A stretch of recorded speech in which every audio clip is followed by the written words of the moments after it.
Baik, saat ini kita akan belajar masih materi statistika dengan submateri yang berbeda, di mana kita akan bahas mengenai ukuran penyebaran data.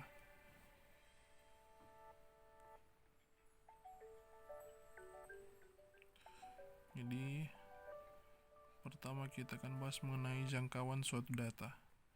Jangkauan suatu data adalah selisih nilai tertinggi dengan nilai terendah dari suatu data, di mana sering juga disebut dengan rentangan atau range.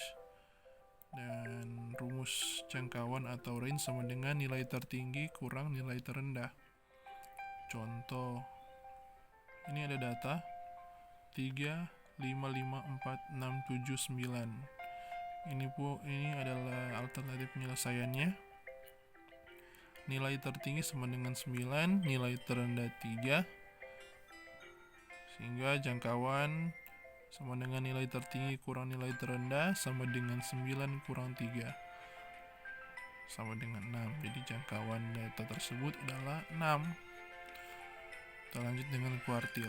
Kuartil adalah nilai yang membagi data terurut menjadi 4 bagian yang sama, di mana pembagian adalah sebagai berikut: kuartil bawah Q1, kuartil tengah Q2, kuartil 3 atau kuartil atas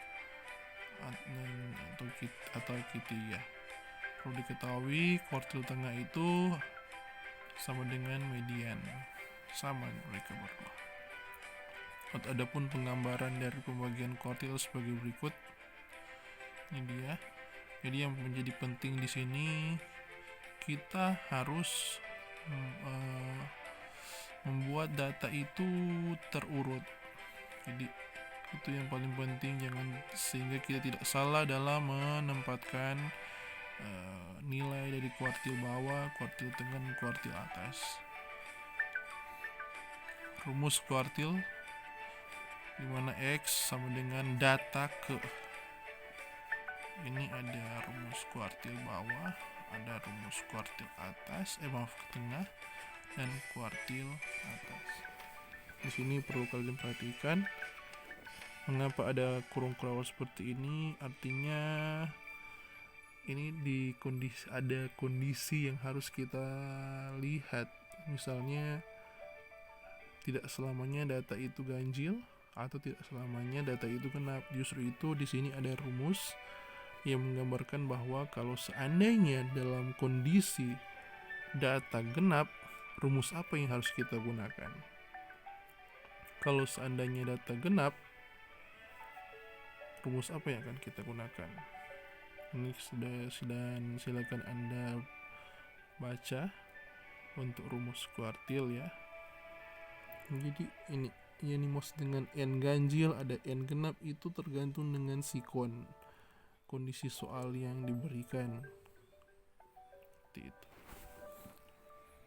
Apakah data genap atau datanya ganjil. Contoh soal untuk kuartil. Tentukan kuartil dari nilai 9, 3, 10, 6, 8, 2, 5.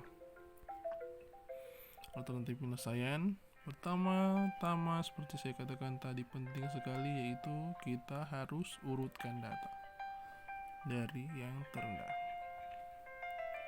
Dapat ini. Jadi dari 2, 3, 5, 6, 8, 9, 10. Sudah urutkan dan kita ternyata ada berapa? Ada 7 data. 7 datum, maka digunakan rumus kuartil untuk data ganjil. Ini perhitungan. Kita gunakan rumus yang untuk data ganjil ya. Kita dapati bahwa kuartil 1 ada di datum kedua, kuartil tengah, kuartil 2 berada di datum 4, kuartil 3 berada di datum 6 sama dengan 9.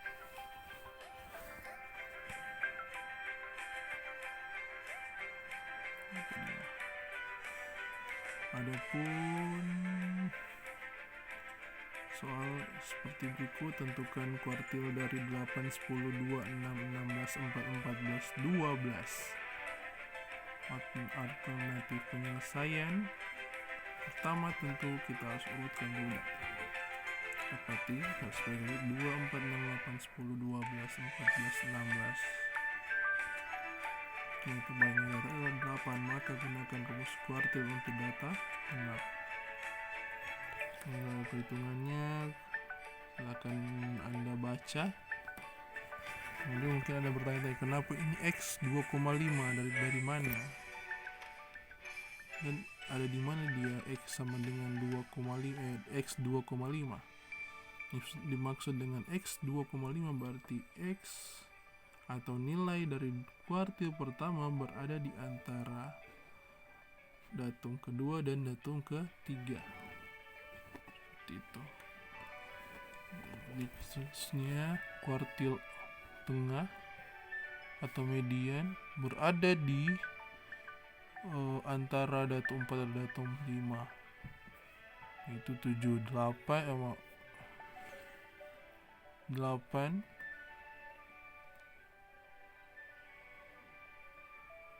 dan 10. Kemudian kuartil 3 berada di antara datum ke-6 dan datum ke-7 sama dengan 12 tambah 14 per 2 sama dengan 13. Ada salah perhitungan di sini, maksud dengan Q2 sama dengan 9 ya, bukan 7. Perlu dikoreksi. Jadi ini 9. Ini 9 ya, 7. Kemudian materi selanjutnya adalah jangkauan interkuartil. Jangkauan interkuartil adalah selisih antara kuartil atas dengan kuartil bawah. Dengan rumus sebagai berikut, jangkauan interkuartil sama dengan kuartil atas Q3 kurang kuartil bawah Q1. Contoh, sini ada data 9, 3, 10, 6, 8, 2, 5. Penyelesaiannya sebagai berikut. Berdasarkan penyelesaian contoh soal di slide yang sebelumnya, di data yang ganjil ya, dalam kuartil data ganjil, kita dapati ternyata kuartil bawah 3, kuartil atas Q3 sama dengan 9. Jangkauan interkuartil sama dengan kuartil atas kurang kuartil bawah sama dengan 9 kurang 3 sama dengan 6. Jadi jangkauan interkuartil sama dengan 6. Soal ini ada 2 data dengan soalnya ini dari 5. Jadi kita perhatikan data tekanan darah dalam mmHg. Seorang pasien di rumah sakit tercatat sebagai berikut: 180, 160, 175, 150, 176, 130, 174, 125, 178, 124, 120, 180, 165, 120, 166, 120, 126, 180. Kemudian ada data kedua, lama pembicaraan dalam menit melalui telepon yang dilakukan seorang sekretaris sebagai berikut: 8, 12, 4, 10, dan seterusnya sampai 18. Jadi pertanyaan begini, tentukanlah nilai dari jangkauan, kemudian itu untuk A, kemudian B kuartil atas, C kuartil tengah, D kuartil bawah, E jangkauan interkuartil. Jadi silakan kalian itu jawab pertanyaan ini berdasarkan penjelasan materi yang tadi. Atas perhatiannya, saya ucapkan terima kasih. Semoga ini semua bisa bermanfaat untuk yang menonton dan belajar.